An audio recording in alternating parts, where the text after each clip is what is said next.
Jeannot, un petit garçon, et sa sœur cadette Margot sont les enfants d'un pauvre bûcheron, hein? Craignant la famine, l'épouse du bûcheron, la belle-mère des enfants, le convainc de les perdre dans la forêt. Écoute-moi bien, toi. Ah ben, tu vas aller faire ça dans le bois, ces deux enfants-là, pis pas plus tard que demain. Jeannot et Margot entendent son plan. Ben le jour, la femme réveilla les deux enfants. Debout, paresseux, nous allons dans la forêt pour y chercher du bois. Elle leur donna un morceau de pain à chacun et dit: voici pour le repas du midi. Ne mangez pas tout avant, car vous n'aurez rien d'autre. Sur le sentier de la forêt, Jeannot sema des petits morceaux de pain afin de retrouver le chemin du retour. Une fois abandonné en pleine forêt, il réalise que le pain a été mangé par les oiseaux. En errant dans la forêt, Jeannot et Margot trouvent une maison faite de sucreries qu'ils commencent à manger. Grignotis, grignotons, qui grignote ma maison? Tout à coup, la porte s'ouvre et une vieille sortit de la maison. Entrez, venez chez moi, il ne vous sera fait aucun mal. Mais la gentillesse de la jeune femme n'était qu'apparente. En réalité, c'était une méchante sorcière qui n'avait construit la maison de pain d'épices pour assurer les enfants. Quand elle en prenait un, elle le tuait, le faisait cuire et le mangeait. Pour elle, c'était alors jour de fête. Elle attrapa Jeannot et le mit dans une cage. La sorcière s'approcha ensuite de Margot.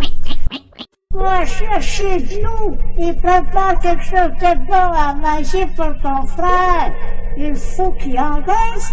Quand il sera point, je le mangerai. Tous les matins, la vieille alla voir Jeannot.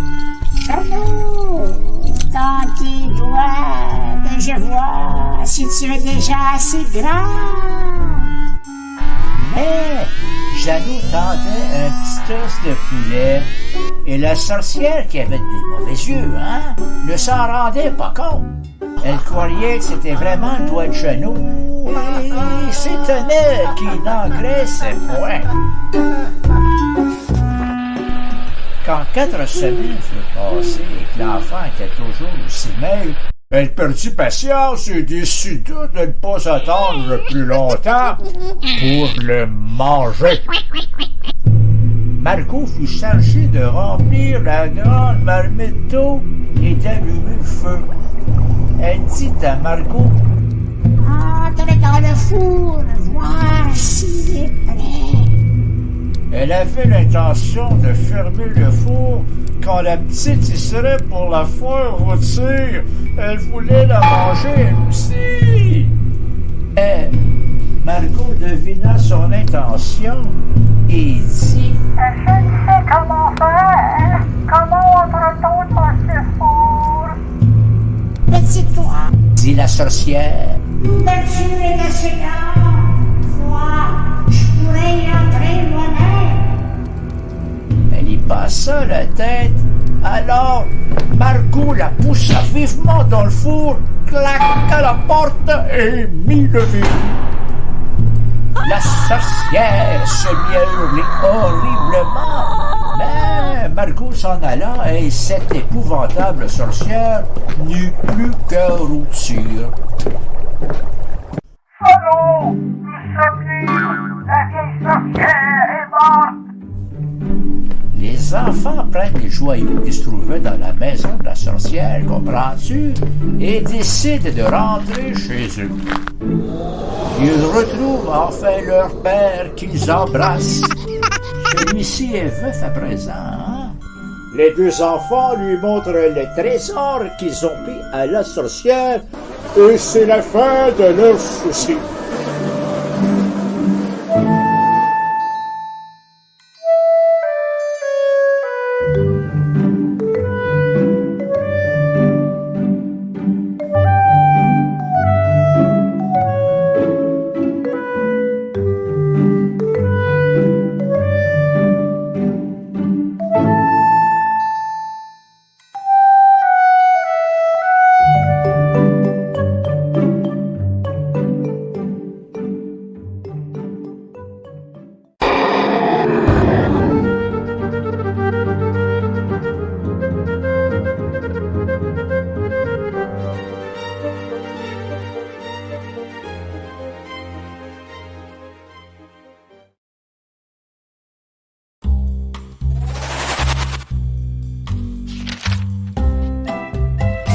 Jeannot, un petit garçon, et sa sœur cadette Margot sont les enfants d'un pauvre bûcheron, hein?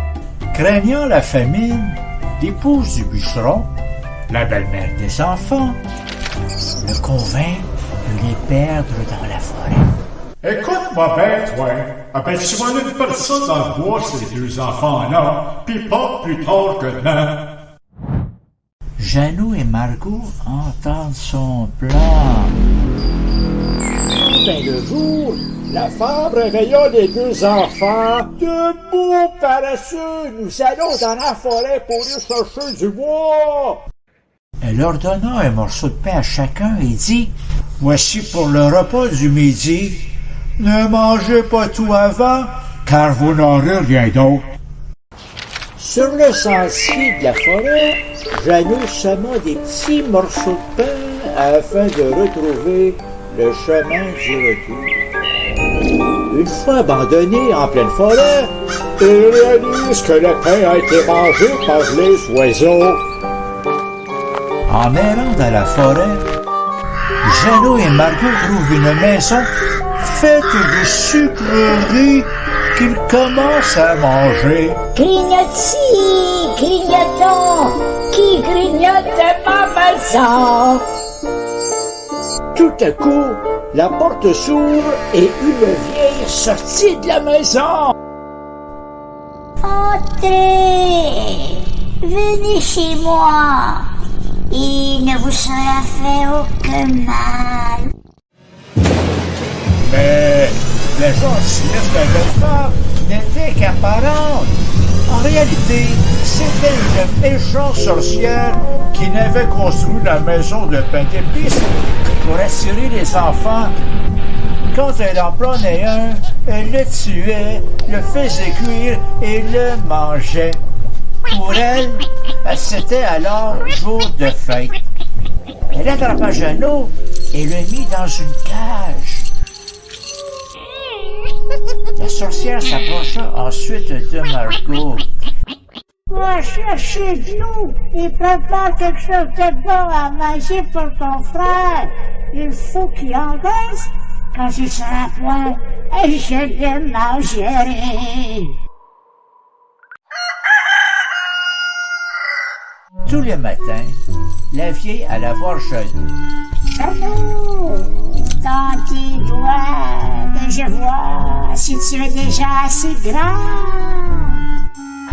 Mais Jeannot tendait un petit os de poulet et la sorcière, qui avait des mauvais yeux, ne s'en rendait pas compte. Elle croyait que c'était vraiment le doigt de Jeannot et s'étonnait qu'il n'engraissait point.